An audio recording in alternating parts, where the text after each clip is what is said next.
Thank you guys for coming out this morning. This is the first annual gun buyback program that's being offered countywide. As you are well aware that there are 5 other locations throughout the county today. One in Redlands, one in San Bernardino, one in Upland, one in Rialto, and there's also one going today in Barstow.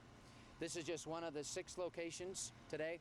The response we've seen so far has been overwhelming. There's a line of cars, folks voluntarily turning in their unused or unneeded firearms. We've had some interesting stories from folks that they say they've inherited guns, they've had guns for a number of years, looking for a way to get rid of them in a lawful manner so that they didn't get stolen and they're used on the street against somebody else. So the support and the response has been overwhelming.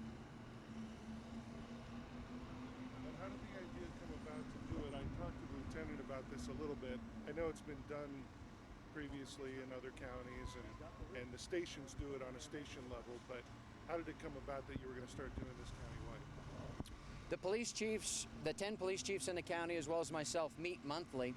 We had some discussions a couple months back about doing a countywide gun buyback program. The other cities, as you mentioned, San Bernardino's done one about 3 years ago, Redlands did one, but we decided that it would be a good idea to have one countywide so that there would be 6 locations throughout the county that people could come and turn in their firearms, making it more convenient so they didn't have to drive a long distance. So that's why we decided to do it countywide and offer it at 6 different locations throughout the county. Some people have multiple weapons they're bringing in. One guy brought in 12, another brought in 5. Is that the kind of thing you're seeing as well? We're seeing a lot of people come in with multiple weapons. There's some that come in with 1 or 2, but you're right. We did see a guy come in with 12 firearms. There's a number of them that have come in with 8 and 10 firearms as well. How soon do you plan the next one? I mean, how do you have talks about another one coming soon, or? We haven't discussed when we're going to do the next one yet. We'll see how this one goes countywide, and we'll have some meetings to talk about that. And then we'll look at what the funding mechanism will be for the next one should we choose to do one in the future. Do you have a goal or an expectation that you would like to see reached today? We had no idea what to expect today. We purchased $100,000 worth of gift cards, and in talking just recently with the Redlands location, their response is similar to this one here in Victorville. So the response is overwhelming, and we may end up buying more gift cards to get through the day. I noticed that you're supposed to start at 10, right? And at 9 o'clock the line was around the corner, basically. It seems like a lot of people want to take advantage of this program, to include the first person, I understand, who rolled up in a shopping cart with a weapon inside. So there were a number of people here that were here about 8 o'clock, and it was scheduled to begin at 10, but the line was already starting to form at 8. And we opened up early because the employees were ready to go. The other locations are experiencing similar things.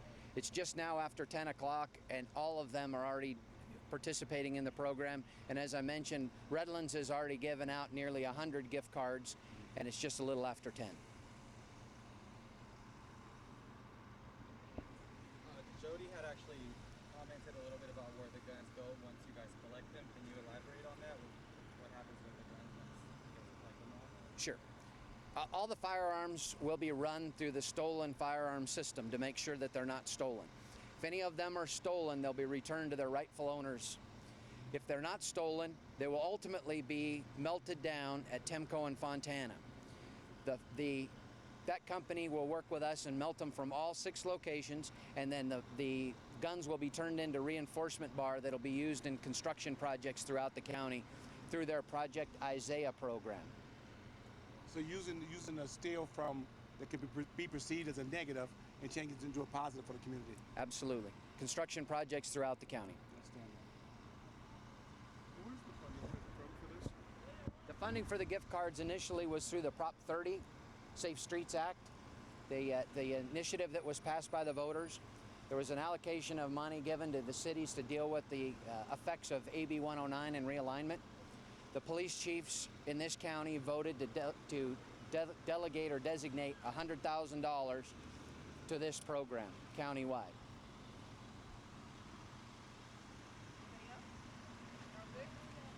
Good. Your deputies should be commended for what they're doing, and you too. Thank doing you. a great job for Thank us. you, Giles. I That. appreciate it. A lot of weapons off the street today. Thank you. Really appreciate everything. We have Jody Miller here from the Sheriff Department. How you doing today? I'm doing well, thank you very much. How many years have you been in public affairs? I've been in the Public Affairs Division for 8 years now. Well, outstanding. So you're not a sworn officer, I understand. Right, it's correct. I'm a civilian employee, public information officer. So you have relationships with all the media throughout the high desert, et cetera. I do, yes, and that's one thing that Sheriff believes is critical is the public information officer has been in these positions for quite some time, and it allows us to create long-lasting relationships with our media outlets. Okay. Let's talk more about our activity today, the gun buyback program. Today we're having the first countywide gun buyback program. There's actually 6 locations throughout San Bernardino County. It's a collaborative effort with not only the Sheriff's Department, but 10 police agencies throughout the county. Okay. How is it going so far? Actually great. We're at the Victorville location. We were scheduled to begin at 10 o'clock and we had cars in line by 8:45. Oh, okay, outstanding. We're going to take a tour through, and you're going to show us each stage and exactly how we do this process. But let's talk more about the guns after they are taken from the Sheriff's Department. What do you do with them afterwards? The firearms that are surrendered today, there will be a records check conducted of those weapons. Any weapons that are identified as having been reported stolen, the Sheriff's Department will make every attempt to return those weapons to their rightful owner. Over the past 5 years, within the Sheriff's Department's jurisdiction, there's been almost 3,800 weapons that have been reported stolen. So they will be attempting to identify those stolen weapons and returning them to the rightful owners. And the key is to get the weapons off the street, am I correct? Absolutely. The weapons are taken off of the street, and more importantly, as we've seen already this morning, we have people who may have inherited weapons from family members. They may have purchased the weapons years ago and no longer want to have them in their home. And that ensures that all of these surrendered firearms today would not end up in the hands of criminals and criminal activity. And that's the bottom line, is to help the citizens out, as well as getting those kind of weapons off the street. Absolutely. We wanted to provide a safe environment where citizens felt comfortable by being able to come and turn their weapons in. There's no questions asked. The citizens are not asked to exit their vehicles. It's a very smooth process that appears to be flowing quite well this morning. Okay, let's take a tour. Excellent.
just turned in one of their weapons and like to talk to them. Thomas, correct? Yes, that is right. So what kind of weapon did you turn in? We had an old inoperable .22 rifle that we turned in. It actually came to us because we had a death in our family. We had some product that came out and was stored in our garage, came across that, and we were like, ooh, we need to get rid of this. And we were really happy to see this day come about because it was a good opportunity for us to turn something in that we didn't want out on the streets either. You have young kids, correct? We do. I have a young daughter, actually. And yet you definitely want to make sure that weapon is out of That is correct. Out of harm's way. Didn't want anybody to get it. Didn't want anything to happen to anybody we love. Outstanding. Another quick question then. You think this program is doing well for the community? Oh, I think it's doing great for the community, especially with some of the incidents we've had up here recently. Looking at our news now, you can see we've had a lot of shootings and a lot of deaths that have come from that. So I think this is a great thing for the community to actually have an opportunity, kind of one of those safe havens where, hey guys, you know what, you've got something you shouldn't be having. You know somebody in your family's got something they shouldn't have. It's really easy. Put it in your car, you bring it over here, drop it off. Kind of cleans up the streets, helps us get some of that off there. Okay. Thank you very much for my being a pleasure. great citizen. Appreciate that. I thank you. Have a good day. Let me tell you who to blame. Blame the boy lying at your feet, his body oozing life through the hole in his stomach where the bullet tore him apart. Blame him for challenging you, for not looking away and for not backing down when you pulled out the gun. Blame your mother for bringing you into this world when she was but a kid herself and for dragging you up, not bringing you up. Blame society for not giving you hope. Blame your father for not being there, the man who looked after himself instead of looking after you. Blame the gun in your hand for making you a target, for making you more likely to be picked on. Blame the dead boy, blame your mother, blame society, blame your father, blame the gun, blame anyone but yourself for not being strong enough to put down the gun, to break the cycle.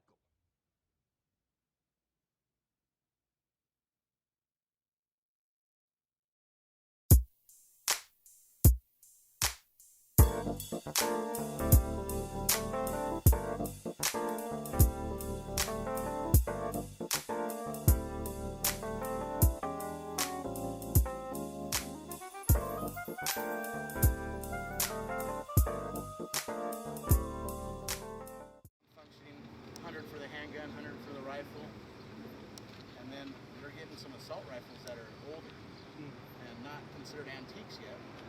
However, we're giving those $200. We're getting those off the streets, and those are the rounds that are going through cars, that are going through the block walls. So I think it's good to see these people come out and get rid of these weapons. So when you say older assault rifles, what kind of Well, we're talking 60s, 70s, M15s, the ARs, the 223 round. We've got a couple of assault rifles that have been modified. Those are the ones that really want to get off the streets. So how many individuals are coming up that have multiple weapons? I know we had one with 12, one with 5, 5, 6, or 7, I think. So. I think that probably one out of every 2 cars is coming up and they've got 2 or more guns. Some just have those rifles. A lot that I just saw was what they call the midnight specials, the little 38s, the little 22s, that we have our folks on the streets or our juveniles, they get a hold of because they're small, they're compact, they stick in their pocket, they like those. And a lot of the folks that are coming up have those guns and they're saying exactly that. I want to keep my gun out of the hands of these gangsters or the people that will hurt themselves and their children with these guns. And I was talking to one person and I told him, we don't even know what this gun's going to do. If this gun was not taken off the street today, would it be involved in a crime in 2 weeks? Would it be involved in a homicide in 6 months? Is it going to hurt someone? And because they're turning that in, it's not. And I think that's why the sheriff's department's out here when they started the program, getting these guns off the street. Anyways, I'll walk you through. They start here. You can see that we're almost at the end of the parking lot. We've got about a 10-car serpentine that we go through. And we're trying to make contact with folks, like you just saw. I'm trying to tell them, hey, apologize for the wait. Didn't know it was going to be this busy, but they seem to be pretty happy here. Everyone's been real receptive to waiting a couple minutes. We'll walk down here and I'll walk you exactly through what the deputies are doing and why we're doing it. If you notice, we do have limited security around. We have our food folks over there. We have a deputy out there watching that stuff. We have 2 deputies that are posted with the weapons. One on the outside that you'll never see, one in here, and then the contact points are all law enforcement. It's worked out real good so far. Look through the process, ask what kinds of guns or how many, and then that's passed off to the next staging area where we actually have deputies that have been trained in firearms inspections. Most of them have worked at the range or still do work at the range, so they're comfortable with handling weapons. You'll notice when we get over that there's a clearing barrel and how we go through our safety areas like that. Contact at the window, and it's pretty much like a traffic stop or an officer safety thing still. Make contact at the window. We'll tell our partner where the guns are at, ask the person if we can get into their vehicle and get them. Of course, everyone's saying, yeah, please get them. The second person will go to the back, or the third person if we have that person on the car. We'll go to the back, retrieve the weapons. He will tell the primary officer what guns he's taking out, and then we'll take them over to our operational or our armor setup, and they'll inspect the weapons there. We'll go through there. Watch your step through here.